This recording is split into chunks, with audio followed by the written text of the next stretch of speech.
궁금한 게 있으신가요? 문혜경, 신민경이 경이롭게 알려드립니다. 경이로운 상담소에 오신 것을 환영합니다.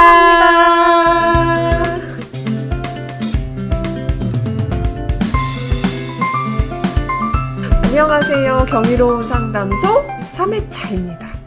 시간이 너무 빠르죠. 그쵸, 벌써 7월이 됐습니다. 네, 저희가 2021년의 반이 지났어요. 그러니까요. 저희가 봄에 시작을 했는데 벌써 이렇게 짧은 옷을 입는 여름이 되었어요. 참 시간이 빠릅니다. 네. 다음 주부터는 늦장마가 시작이 된다고 합니다. 그래서 다들 혹시 집이나 뭐 다른 뭐 이렇게 누수가 되지 않게 다들 조심하시고 준비하시면 좋을 것 같습니다.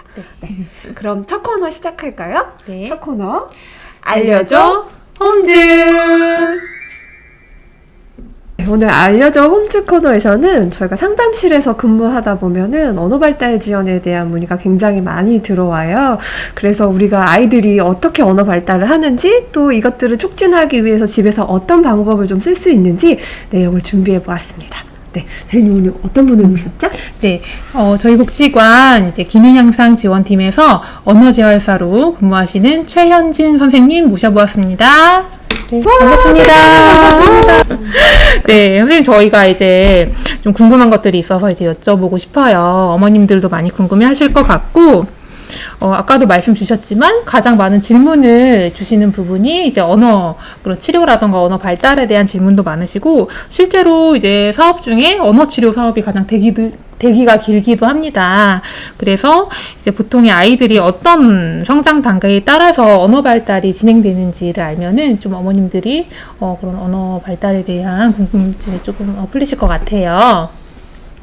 네, 그래서 제가 오늘 영유아기 아동들의 언어 발달에 대해서 정보를 제공드리려고 합니다. 일단 영유아 아동이라 하면 생후 0개월부터 36개월까지를 말을 하는데요. 지금부터 0개월부터 36개월까지 아동들의 언어 발달에 대해서 알아보시겠습니다. 네, 0개월에서 3개월 같은 경우에는 목소리에 반응을 하고 소리가 나는 쪽으로 눈을 돌리는 등의 모습이 나타나고요. 자신의 배고픔이라던가 아니면은 불편함에 대해 상태를 표현할 때는 울음으로 표현이 나타납니다. 3개월에서 6개월이 되면 엄마 목소리에 반응을 하기 시작하고요. 자신의 이름이 호명됐을 때 반응을 합니다. 다양한 모음 소리를 시작하게 되고 싫다라던가 아니면 흥분을 표현하기 시작합니다. 6개월에서 9개월이 됐을 때는 친숙한 이름을 듣고 찾기가 가능해지고 제스처를 통해서 간단한 요구하기라던가 아니면 일상생활 어휘를 인식하게 되는데요. 이때는 옹알이가 시작됩니다. 마마, 바바 이런 표현들이 나타나는데 이것을 바로 옹알이라고 하죠. 9에서 12개월이 되면 아니, 안 돼 이런 부정어를 이해할 수 있고 친숙한 단어 이해가 가능합니다. 이때는 단일 자음 음절 옹알이라던가 아니면 특정 언어의 몸짓으로 표현을 한다고 하는데요. 예를 들어서 아이에게 빠이빠이 하면 아이가 손을 들어서 손을 흔드는 그런 시기가 되는 겁니다. 12개월에서 18개월이 되면은 하나의 신체 부위를 식별할 수 있고 많은 명사를 이해하고 간단한 지시가 가능해집니다. 그리고 이때는 다양한 의사소통 기능을 위해서 몸짓과 음성을 함께 사용하고 한 낱말을 사용하기 시작하는데 이것을 초어라고 합니다. 12개월에서 18개월이 되면 초어를 시작하는데 이 초어는 아이들마다 발달 상황에 따라 다르겠지만 여아가 남아보다 빠르다고 합니다. 맞아요. 여자애들이 말이 조금 더 빠른 것 같더라고요. 네, 맞아요. 맞습니다. 그게 통계적으로도 여아가 남아보다 빠르다고 나와 있고요. 18개월에서 24개월이 되면 3개에서 6개의 신체 부위를 식별할 수 있고 2단계 지시를 수행할 수 있습니다. 이때는 두 낱말을 문장으로 말할 수 있고 50개에서 100개 이상의 표현 어휘를 할 수 있는데요. 이때를 어휘 폭발기라고 하며 가장 많은 어휘가 늘어나는 시기입니다. 24개월에서 36개월이 됐을 때는 이름을 말했을 때 물건을 그림이라던가 책 속에서 찾을 수 있고 의문사를 이해할 수 있습니다. 그리고 빈번하게 두 낱말 문장을 표현할 수 있고 무엇, 어디와 같은 의문사 질문을 사용할 수 있습니다. 네, 이 영유아기에 이 시기별로 되게 자세하게 어떻게 언어 발달을 하는지 말씀해 주셨는데, 저희가 또 이제 지원범위 있는 친구들의 상담을 많이 받다 보니까, 그럼 혹시 이 언어 발달 지연을 좀 어떻게 확인할 수 있는 방법이 좀 있을까요? 네, 제가 방금 말씀드렸다시피 6에서 9개월에 옹알이가 시작되는지 아니면 12개월에서 18개월에 초어가 시작되는지 18개월에서 24개월에 50개 이상의 단어를 사용하는지를 먼저 확인해 보시면 좋을 것 같고요. 2세까지 표현 어휘수가 50개 미만이라고 하면 아니면 또는 두 낱말 조합 산출이 되지 않는다고 하면 언어 발달 지연을 조금 생각해 보시는 게 좋습니다.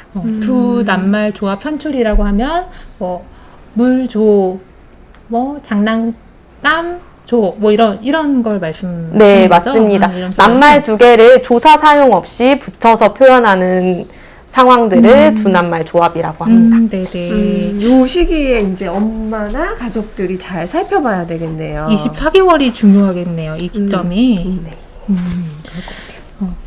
그러면 이제 우리 아이들이 이제 언어 활동을 이제 그렇게 언어로 통한 의사소통도 하지만 이제 주로 이제 대부분의 시간을 보내는 거는 이제 놀이를 하면서 보내잖아요. 이제 하루 종일 놀고 있을 텐데 이런 놀이 활동을 통해서도 어떻게 우리 친구가 놀이 활동이 또 좀 변화가 있는지 시기에 따라서 발달이 진행되는지를 통해서도 언어 발달이 또 발달되고 있다는 걸 알 수 있을 것 같아요.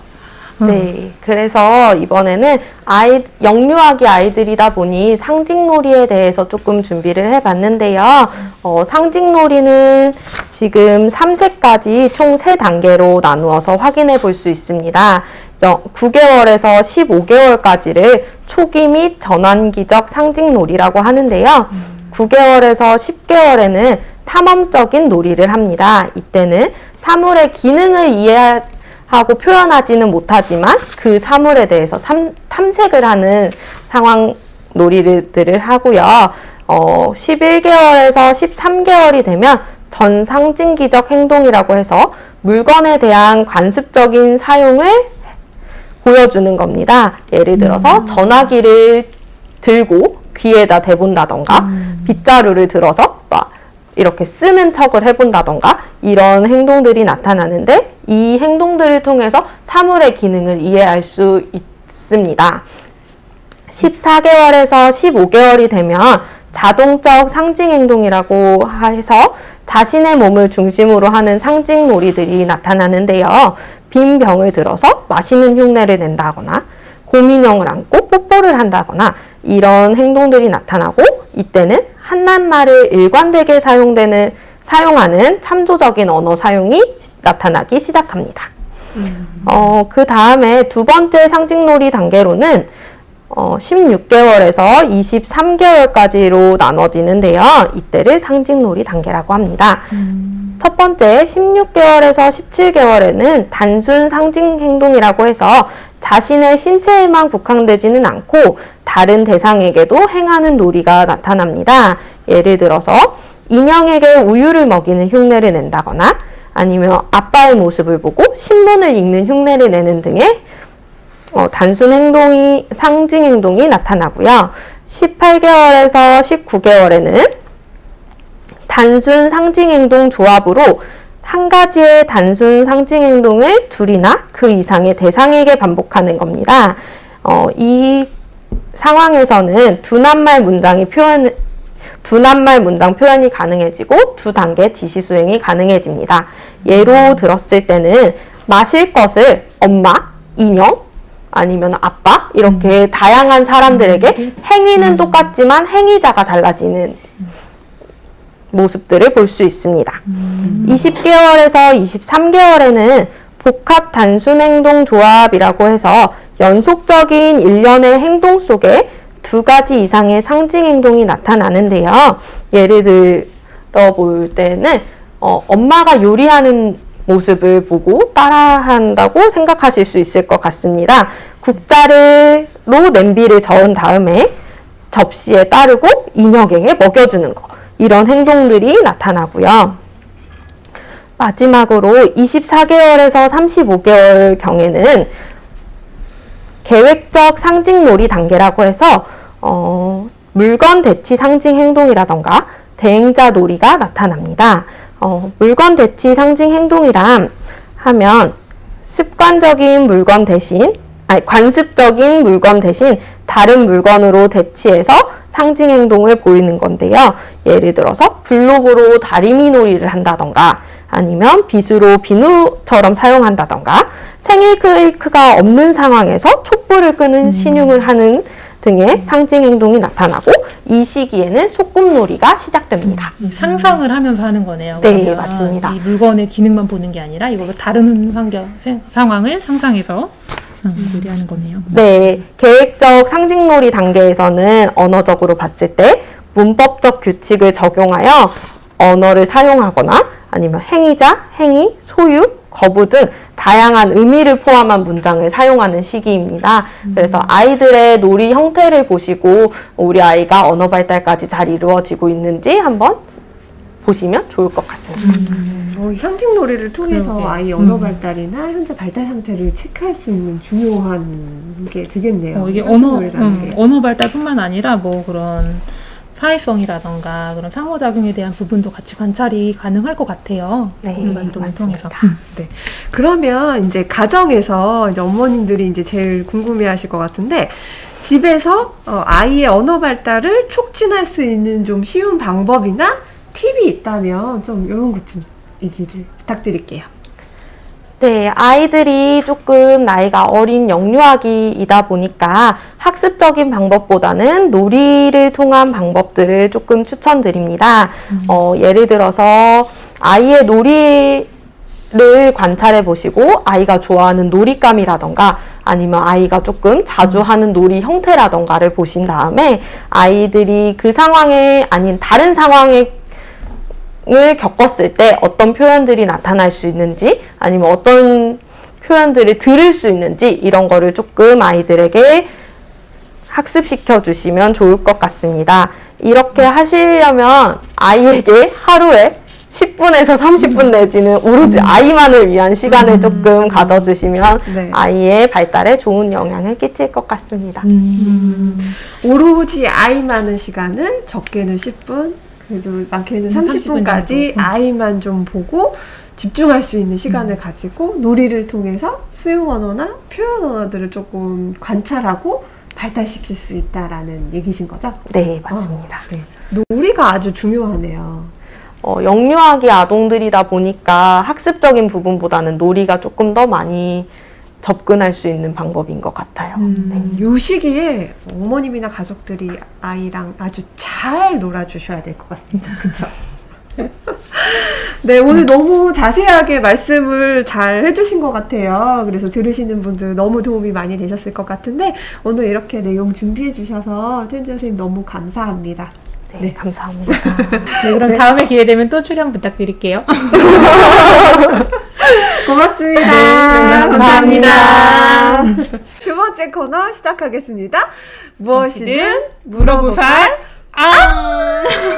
저희가 오늘 무엇이든 물어보살에서 준비한 소식은 두 가지입니다. 그래서 첫 번째는 AAC라고 많이 들어보셨을 거예요. 보완 대체 의사소통. AAC가 어떤 건지 저희가 궁금증에 대해서 오늘 신민경 대리님한테 물어보도록 하겠습니다.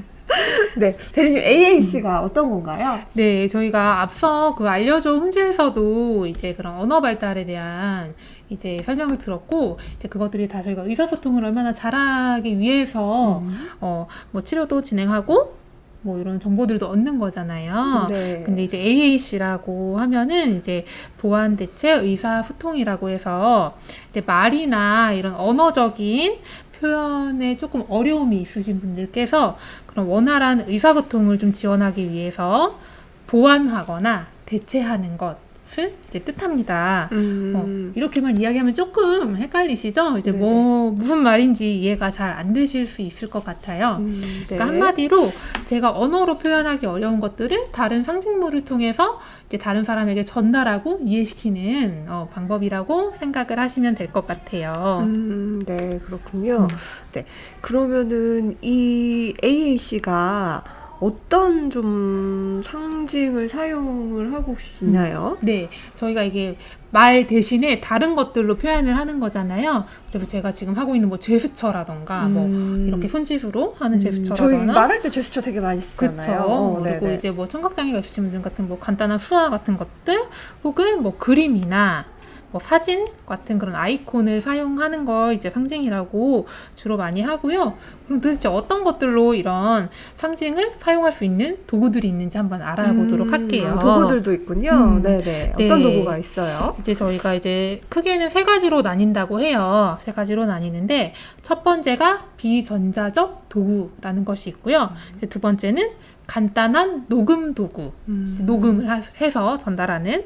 그리고 세 번째는 전자적 도구라고 합니다. 이제 첫 번째 비전자적 도구 같은 경우는 말 그대로 전자제품을 사용하는 것이 아니라 그냥 전자제품이 아닌 것들로 상징물을 표현을 하는 거고요. 이제 가장 많이 사용하는 것들이 이제 이런 그림판 같은 것들. 이제 얘는 좀 되게 간단하게 나온 내용이긴 한데요. 이렇게 본인이 의사 표현할 수 있는 내용들이 담겨있는 상징 그림들이 있는 거예요. 여기 신체가 그렇죠. 표현이 돼 있네요. 맞아요. 뭐 코, 눈, 귀, 뭐 이렇게. 네, 그런 것들도 있고, 뭐 아파요라고 하면은 뭐 어디가 아프냐라고 했을 때 뭐 다리가 아파요. 라고 표현하면 다리, 눈이 아파요. 하면 이렇게 눈을 가르치는 식으로 이제 표현을 하는 거죠. 네네. 뭐 이런 의사소통판이라거나 혹은 책으로 되어 있는 것들은 의사소통 책. 그리고 얘는 이제 마스크 스트랩이에요. 이제 그 전까지는 이제 팔찌 같은 것들로도 많이 만들었는데 요즘에 스트랩을 또 많이 사용하다 그쵸, 보니까 마스크를 이렇게 항상 쓰고 다니니까. 네, 이렇게 만드신 것 같아요. 그래서 우리가 가지고 다니지 않더라도 그냥 간단하게 소지하고 있는 그런 이제 좀 소지품에다 이런 의사소통 상징물을 그려놓아서 사용을 하는 것 같습니다. 자주 쓰는 말이나 좀 본인에게 꼭 필요한 말들을 담아서 이렇게 만들면 좋겠네요. 그렇죠. 그렇게 만들기도 하고. 네네, 맞아요. 네네네. 네. 그리고 이제 두 번째는 간단한 녹음 도구라고 하는데요. 그러니까 우리가 많이 지금 말씀해 주신 것처럼 많이 표현이 좀 필요한 것들에 대한 내용을 이제 녹음을 해서 이제 들려주는 도구라고 합니다. 네네. 그래서 뭐 스마트 OK 톡톡이나 녹음 스위치 뭐 이런 것들을 많이 사용한대요. 네. 그리고 이제 세 번째는 이제 PC나 앱을 사용해서 하는 거예요. 요거 가장 많이 사용하실 것 같아요. 그래서 보시면은 스마트폰에 이제 그런 앱들을 AAC 앱을 찾아보면 여러 가지들이 나오거든요. 거기서 조금 본인이 표현할 수 있는 것들이 많이 이제 있는 컨텐츠를 선택을 하시면 될 것 같고, 제가 받아본 거는 그냥 간단하게 보여드릴게요. 이런 앱에서 여기 물을 주세요. 이제 뭐 목이 말라요 이런 표현을 네. 눌러보면은 목이 말라요. 목이 말라요. 이렇게 터치를 하면은 소리가 네, 나오네요. 본인이 필요한 의사를 전달을 하는 거죠. 네. 화장실 가고 싶어요. 이런 식으로 이제 앱을 활용을 또 많이 하시는 것 같아요. 그쵸. 요새는 스마트폰을 거의 대부분 많이 사용을 하시고 또 1인 하나씩 다 갖고 계셔가지고 네네, 맞아요. 유용하게 쓸 수 있을 것 같기도 합니다. 네. 그 보조기기를 사용해서 또 어떻게 좀 의사소통 내용을 조금 더 잘 전달할 수 있을까요? 네, 그러니까 이런 것들을 선택을 할 때 저 같은 경우는 이제 손을 사용할 수 있기 때문에 이렇게 손으로 직접적으로 표현을 했어요. 근데 이제 그렇게 이제 뭐 신체 사용이 가능하신 분들은 손이나 혹은 손이 어려우시면은 뭐 눈동자를 통한 방향 아니면 뭐 발, 뭐 다른 신체 일부를 통해서 이렇게 직접적으로 선택을 하시는 방법도 있고요. 그게 어렵다라고 하시면은 뭐 다른 뭐 대화 상대자분께서 이렇게 하나씩 이렇게 선택을 이렇게 예시를 들어주는 거죠. 예시를 들어줄 때 이제 본인의 이게 필요하다라고 하는 항목에서 뭐 눈을 깜빡인다거나 혹은 뭐 소리를 낸다거나 라고 해서 이제 그것들을 선택하는 좀 간접 선택하는 방법들도 있다고 합니다. 네, 네. 저희가 그 TV나 저희가 이제 그 일을 하면서도 루게릭 환자분들을 많이 보는데 루게릭 환자분들이 이제 어쨌든 근육에 대한 이제 어려움이 있으셔서 뭐 말을 하시 못하거나 움직이시지 못할 때 의사 표현을 하시기 되게 어려운데 이 의사소통판을 통해서 이렇게 의사소통 하신 거를 본 게 있어요. 그래서 맞아요. 여기를 포인팅을 했을 때 이렇게 눈을 깜빡해서 그게 맞다라고 표현하신 분들 이게 다 이제 AAC였네요. 네, 그렇죠. AAC의 방법이 될 수 있는 거죠. 네. 그러면은 이 AAC를 사용을 할 때 어쨌든 이 AAC를 통해서 의사소통을 하는 그 상대도 뭔가를 조금 알고 있어야 될 것 같은데 그런 것들은 혹시 또 어떤 게 있을까요? 그렇죠. 이제 의사소통이라는 게 일방적으로 나 혼자만 하는 게 아니라 같이 상호적으로 하는 부분이잖아요. 그래서 대화 상대방께서도 이 그러니까 그 보완대체 의사소통 방법에 대해서 조금 이제 이해를 해주시면 좀 더 정확한 의사소통이 가능할 것 같아요. 네네. 이제 보시면서 느끼셨겠지만 저희가 언어적으로 대화를 나누는 건 사실 어렵지 않죠. 쉬워요. 빨리 이해하고 뭐 이렇게 좀 결정하고 이게 가능한데 이런 도구를 사용하다 보면 시간이 오래 걸립니다. 그러다 보니까 정확하게 이해를 하기 위해서는 조금 천천히 기다려주시는 시간이 충분히 좀 필요할 것 기다려줘야 같아요. 된다는 거. 네. 그리고 또 한 가지는 이제 그 의사를 표현하신 분께서 표현하신 게 맞는지 정확하게 한번 체크를 하는 것이 중요하대요. 그래서 예를 들어 제가 아파요. 머리, 두통이 있어요. 머리가 아파요라고 표시를 했으면은 이거를 이해하신 이제 들으신 분께서는 머리가 아프다고요? 머리가 아파요? 이런 식으로 청각적으로 좀 더 확실하게 한번 신호를 주시는 것이 이분이 표현한 것이 맞는지 확인할 수 있는 방법이 된다고 합니다. 이 듣는 사람의 입장에서 내가 이 사람의 의도를 정확하게 파악을 했는지 한 번 더 명확하게 짚어줘야 하는 게 필요하군요. 네. 알겠습니다. 네. 이 AAC 보완 대체 의사소통에 대해서 되게 많은 정보들이 있는데 혹시 이것들을 조금 얻을 수 있는 곳이 있다라고 들었습니다. 네. 저희는 좀 지금 짧은 시간에 간단하게 설명을 드렸고요. 서울시에서 운영하는 서울시 장애인 의사소통 권리증진센터라는 곳이 있어요. 그래서 이제 검색창에 이 센터 이름을 치시면은 홈페이지 들어가셔서 더 다양한 정보 얻으실 수 있습니다. 네, 궁금하신 분들은 홈페이지 찾아가셔서 더욱 많은 정보와 이런 것들을 연구하셔가지고 많은 분들과 의사소통이 더 많이 원활하게 이루어졌으면 좋겠습니다. 네. 그러면은 AAC 내용은 여기서 마치고요. 저희가 두 번째 또 정보를 좀 드리고자 합니다. 저희가 이제 주제가 이제 소통이랑 언어였잖아요. 그래서 그거와 관련된 두 번째 준비한 내용은 서울 문자 통역 서비스라는 게 있어요. 이 문자 통역이란 저희가 소리를 이렇게 글자로 타이핑을 해서 실시간 자막으로 이렇게 보여드리는 속기 서비스예요. 그래서 한글 속기 자격증을 가진 문자 통역서가 무료로 문자 통역을 제공해 준다고 합니다. 지원 대상은 서울시에 거주하고 있는 청각장애인 분들을 대상으로 하고 있고요. 지원 영역은 교육이나 직무활동, 기타 일상생활들을 하실 때 지원할 수 있다고 합니다. 네, 요것들을 이용하기 위해서는 일단 서비스를 신청을 하셔야 되는데요. 네, 서울 청각장애인 학습지원센터 홈페이지를 접속을 하셔서 신청을 하시면 되고요. 신청을 하시게 되면은 이제 장애인 증명서랑 복지카드 사본 등을 이제 서류로 제출을 하셔야 된다고 합니다. 그리고 나서 이제 이용하실 수 있는데요. 이용하는 주제라든지 내용이라든지 시간, 장소를 기재하여서 예약을 하시면 이용이 가능하시다라고 합니다. 그리고 카카오톡에서 서울 문자 통역을 찾으셔도 이용할 수 있는 방법이나 이용 절차를 알려드리고 있다고 합니다. 네. 이게 지원 기간이 있어요. 그래서 일단은 21년 올해 12월 31일까지이고 예산이 소진이 되면 이제 조기 종료가 된다고 합니다. 그래서 필요하신 서울시에 거주하고 계시는 청각장애인 분들께서는 필요하시면 빨리 신청을 해서 이용을 해보시면 원활하게 의사소통 하시는데 많은 도움이 될 것 같습니다. 그래도 이게 신청 방법이 되게 간단하고 네, 해서 좀 이용하시기 편리하실 것 같아요. 네, 네. 뭐든지 간단해야 저희가 이용하기 쉽잖아요. 맞아요. 알겠습니다. 저희가 오늘 준비한 소식은 여기까지입니다. 네, 저희 경이로운 상담소 참여 방법 안내해 드리도록 하겠습니다. 네, 첫 번째, 유튜브 댓글 참여입니다. 지금 보고 계시는 방송 아래로 내려주시면 댓글창이 있죠. 댓글창에 궁금하신 점이나 혹은 방송 그 청취 소감 남겨주시면 많이 저희가 남겨주세요. 선정해서 커피 쿠폰 보내드립니다. 네, 두 번째는 카카오톡 채팅 참여입니다.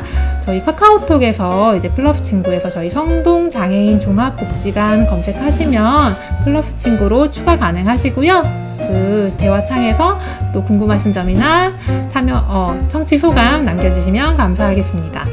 네, 마지막 전화 참여입니다. 컴퓨터나 스마트폰 사용이 좀 어려우시다라고 하시면요. 저희 지금 하단에 나오고 있는 전화번호로 전화 주세요. 그러면 저희가 이제 궁금하신 점들, 소감 저희가 직접 전화로 받아서 이제 다음 방송에 이제 안내해 드리도록 하겠습니다. 네, 많은 참여 부탁드리도록 하겠습니다. 네, 그럼 오늘 경이로운 상담소 3회차 네, 이렇게 마치도록 하겠습니다. 저희 또 4회차 때 뵙도록 할게요. 다음에 만나요.